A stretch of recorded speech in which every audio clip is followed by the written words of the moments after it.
This is a test of the National Weather Service weather radio warning alarm for the WXL 51 listening area of Northwest Ohio.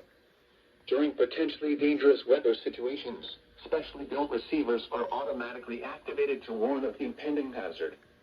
Tests of these receivers are normally conducted by the National Weather Service every Wednesday between 11 a.m. and noon. When there is a threat of or existing severe weather in the area, the test will be postponed until the following day.